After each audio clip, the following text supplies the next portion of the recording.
लोग तुम्हारी चिता की आखिरी लकड़ी जलने तक का वेट करेंगे और वो आखिरी लकड़ी भी जब जलकर बुझ जाएगा तो तुम्हारा भाई, बेटा, दोस्त ये सब अनंत समय के लिए तुम्हें शमशान से अलविदा बोलकर लौट जाएंगे।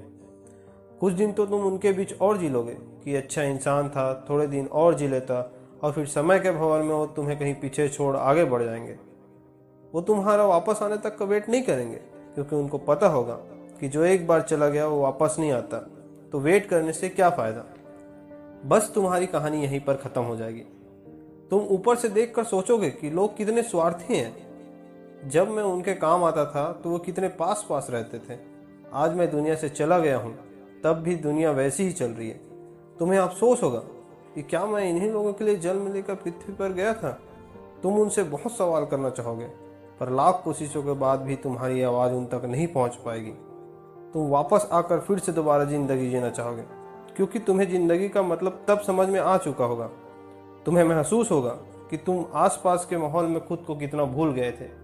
तुम्हें जवाब मिल चुका होगा कि क्यों तुम अपने सपनों को पूरा नहीं कर पाए, क्यों तुम अपने सपनों की गाड़ी नहीं खरीद पाए, क्यों तुम अपना सपनों का घर नहीं बना पाए, क्यों तुम अपने बच्चों को अच्छी शिक्षा नहीं दे पाए, क्यों तुम अपना करोड़ों का बिजनेस नहीं खड़ा कर पाए, क्यों तुम्हारे सपने सिर्फ सपने बन के रह गए। तब तुम्हें सबसे बड़ी सीख ये मिल चुकी होगी कि अगला जन्म मिल जाए ना, तो कम से कम टाइम वेस्ट नहीं करूँगा। तुम चाहोगे कि काश 2 मिनट, सिर्फ 2 मिनट मिल जाए ना, तो हिस्ट्री में जाकर अपने बेटे के साथ खेल सकूं, अपनी बेटी की शादी करा सकूं, अपनी माँ से अपनी की गई गलतियों का क्षमा मांग सकूं, अपने पापा के सहारे की लकड़ी की जगह अपने हाथ से सहारा दे सकूं। तब तुम्हें लगेगा कि उस समय मेरे पास 24 घंटे थे, 52 हफ्ते थे, कई दशक थे, लेकिन मैंने कितना टाइम वेस्ट कर दिया। माँ जगाते जगाते थक जाती कि तुम देर रात तक पढ़ने के बहाने से सुबह 8 बजे तक सोते रहते थे, जबकि असलियत ये थी कि तुम चैटिंग करते रहते थे, अपनी फ़ोटोज़ को एडिट करके अपने आप को स्मार्ट दिखाते थे, गंदे वीडियोज़ देखते थे। कितना टाइम वेस्ट करते थे तुम। जब माँ का फ़ोन आता था तो तुम अपने जवानी वाले प्यार के साथ बिजी रहते थे, और जब तुम्हारी माँ सो जाती थी तुम फॉर्मेलिटीज़ के लिए एक मिस्ड कॉल छोड़ दिया करते थे, ताकि तुम सुबह दिखावा कर सको कि तुमने इतनी रात को भी कॉल बैक किया था। Same on you idiot. तुम हर काम को, पढ़ाई को कल पर टाल दिया करते थे। जो हाथ तुम्हारे बूढ़े माँ बाप को सहारा देने चाहिए थे, वो हाथ बिना मतलब के मोबाइल पर उंगलियां फिराने में बिजी रहता था। तुमने कितने घंटे सुबह लेट उठने की वजह से बर्बाद किए। उन घंटों को मिला के कई दिन बन जाते, दिन से महीने बन जाते, और महीने से कितने साल की जिंदगी तू एक्स्ट्रा जी सकता था। मेहनत करके अपने सपने पूरे कर सकता था, अपने माँ बाप को कहीं घुमाने के लिए ले जा सकता था, अच्छी किताबें पढ़ के अपनी लाइफ में कितनी वैल्यू सेट कर सकता था। अब मरने के बाद 1 मिनट तो क्या, 1 माइक्रो सेकंड भी नहीं मिल सकता तुझे, क्योंकि ज़िंदगी में कितने ही साल पहले निकल चुके हैं। पर थैंक गॉड ऐसा कुछ भी नहीं हुआ। अभी तुम अभी मरे नहीं हो। थैंक गॉड कि तुम आज थैंक गॉड बोलने के लिए इस धरती पर बचे हुए हो। तुम्हारा वक्त, तुम्हारे सपने अभी पूरे नहीं हुए हैं। तुम्हारे माँ बाप, तुम्हारे घर वाले अब भी तुम्हारे सफल होने का वेट कर रहे हैं।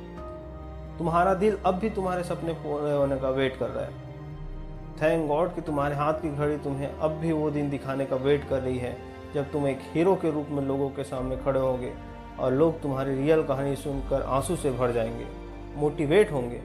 और उन लोगों को सबसे ज़्यादा अफसोस होगा जिन्होंने तुम्हें कुछ साल पहले मेहनत करने वाला ढोंगी कहा था, लेकिन फिर भी तुम्हारे मन में उनके लिए 1% भी बुरी भावना नहीं होगी। यह अलार्म कल भी बजेगा। अगर तुम उठ गए तो ये तुम्हारे जिंदा होने का पहला सबूत होगा, और अगर तुम अलार्म बजने से पहले उठ गए तो यह तुम्हारे सफल होने का पहला सबूत होगा। और अगर अब भी तुम डेली 12 घंटे सोते रहोगे तो तुम्हारी आधी लाइफ तुम मरे हुए व्यक्ति के समान जियोगे, क्योंकि सोता हुआ और मरा हुआ इंसान दुनिया में नहीं रहता है। तुम्हारा आउटपुट एब्सोल्यूट जीरो रहता है, और अगर तुम डेली 8 घंटे सोओगे तुम्हारी 1/3 लाइफ ऐसे ही ख़त्म हो जाएगी, और तुम अगर डेली 6 घंटे सोओगे तो तुम्हारी 1/4 लाइफ ऐसे ही ख़त्म हो जाएगी। और कई महान लोग डेली 4 घंटे सोकर ही उठ जाया करते थे। रात को सोकर सुबह उठने का मतलब है कि हम में और मौत में एक दिन का फासला और कम हो गया। इससे पहले कि मौत तुम्हारे पास पहुँचे, तुम अपने मंजिल के पास पहुँच जाओ। अपनी कहानी लिख दो।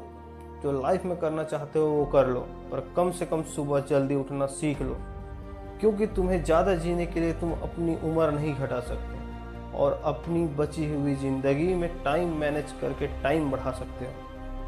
तुम्हें करना होगा, तुम कर सकते हो। You can do it, you can manage your time. तुम्हें बाद में पछताने से पहले अपने टाइम को अभी सही ढंग से मैनेज करना होगा, क्योंकि अगर तुमने अपने टाइम को सही ढंग से मैनेज कर लिया तभी तुम शिखर तक पहुंच जाओगे। Thank you. ऐसे ही मोटिवेशन सुनने के लिए आप मेरे चैनल को सब्सक्राइब करें, वीडियो को लाइक करें और ज़्यादा से ज़्यादा शेयर